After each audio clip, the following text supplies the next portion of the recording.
지난달 레고랜드발 금융위기가 확산하면서 금리가 급등하는 등 국내 자본시장이 급격히 경색됐습니다. 강원도가 지급보증을 약속했던 중도개발공사의 빚을 갚기 전 기업회생 절차를 신청하겠다고 밝힌 게 방화제가 됐는데요. 문제가 된 빚이 어디서부터 시작이 됐고 현재 상황은 어떤지 취재기자 연결해서 알아보겠습니다. 이상현 기자 지금 어디 나가 있습니까? 네, 제 뒤에 있는 테마파크가 바로 이번 금융위기 사태의 대명사이기도 한 레고랜드입니다. 이 레고랜드가 계속 거론되고 있지만 사실 이 테마파크는 이번 사태와는 전혀 관련이 없습니다. 이 레고랜드 유치에 나섰던 중도개발공사가 사업을 위해 빌렸던 돈 때문에 이 같은 이름이 붙은 겁니다. 지금으로부터 10년 전 중도개발공사의 전신인 이 LL개발이 대규모 외자유치 사업이라면서 레고랜드 건립에 본격적으로 나섰습니다. 처음에는 사업 예정지인 중도 일대의 땅을 팔아서 공사비를 충당하겠다는 계획이었는데요. 하지만 이 주변에서 선사시대 유물이 무더기로 발견되면서 사업은 지연됐고 당연히 땅도 팔리지 않게 됐습니다.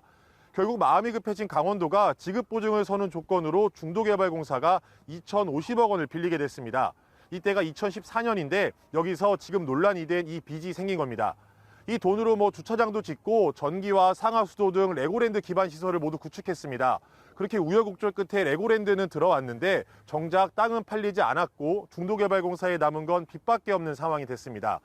이런 가운데 지난 지방선거에서 강원도지사 소속이 민주당에서 국민의힘으로 바뀌었고 신임 김진태 지사는 레고랜드와 알펜시아 사업을 집중적으로 들여다봤습니다. 이 2천억 원의 지급 보증을 선 레고랜드의 현 경영 상황을 보려고 했는데 중도개발공사는 대주주인 강원도의 감사를 거부했습니다. 지분이 50% 미만일 경우 감사권이 없었기 때문인데 답답한 강원도는 결국 중도개발공사의 적자가 더 불어나기 전에 기업 회생을 신청키로 했습니다.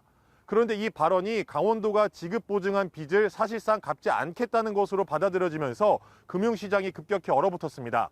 강원도는 빚을 갚지 않겠다고 한 적은 한 번도 없고 중도개발공사의 투명 경영을 위한 기업회생 신청이라며 급하게 진화에 나섰는데요. 당시 김진태 지사의 발언 들어보시죠.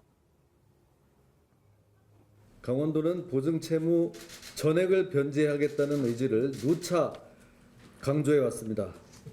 따라서 GJC 회생 신청은 예정대로 진행됩니다. 11월 신청을 목표로 지금 실무 작업 중이며 채권단과도 긴밀히 소통하고 있습니다. 네, 당초 내년 1월까지 빚을 갚겠다고 했던 강원도는 오는 12월 15일까지 상환 기한을 더욱 앞당겼습니다.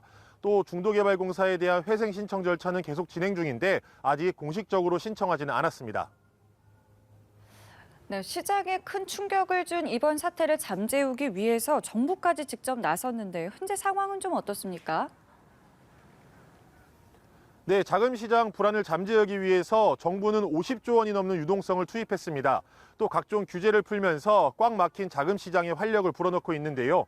아직 채권시장의 반응은 시큰둥하지만 정부가 팔을 걷어붙인 만큼 상황을 조금 더 지켜봐야 할 것 같습니다. 당사자인 강원도 역시 벼랑 끝 위기에서 살아났는데요. 이번 논란으로 2,050억 원을 빌려준 채권단이 강원도를 상대로 원금과 이자 지급을 요구하는 소송에 나설 것으로 알려졌었습니다. 하지만 강원도가 올해 안에 빚을 갚기로 하면서 소송을 보류하는 등 사태는 조금 진정된 모습입니다. 그렇다고 모든 게 해결된 건 아닙니다. 중도개발공사의 자금줄이 묶이면서 기반시설공사에 참여했던 26개 건설업체는 136억 원의 공사대금을 받지 못하고 있습니다. 강원도가 지급보증을 선 2,050억 원과는 별개의 금액이라서 최악의 경우 중도개발공사의 회생이 마무리될 때까지 단 한 푼도 받지 못할 수도 있습니다. 이렇게 될 경우 지역의 영세업체들은 줄지어 파산할 위기에 놓이게 됩니다. 이뿐 아니라 유적공원과 박물관 건립도 제동이 걸렸습니다.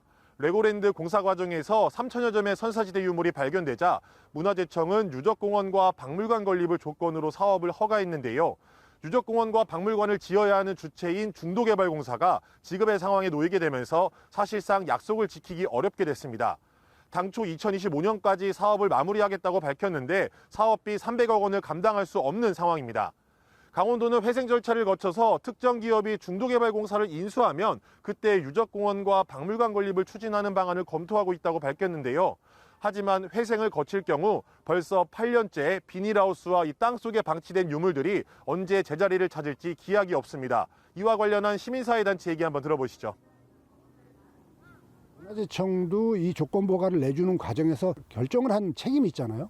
그럼 문화재청이 강원도하고 적절히 협의를 해서 이게 국가에서 우선 이 예산을 내서 하고 나서 나중에 구상권을 청구한다든가 아니면 강원도에 예산 여력이 생겼을 때 한다든가 어떤 이런 대책을 세우지 않으면 지금은 이건 장기화될 수밖에 없는 상황이에요. 네, 레고랜드발 금융위기 사태는 현재 진행형입니다. 이렇게 될 줄은 예상하지 못했다고 하지만 경제와 문화 등 여러 방면에서 문제가 발생하고 있는 만큼 피해를 최소화하기 위한 현명한 해결책 마련이 절실합니다. 지금까지 춘천 레고랜드에서 연합뉴스TV 이상현입니다.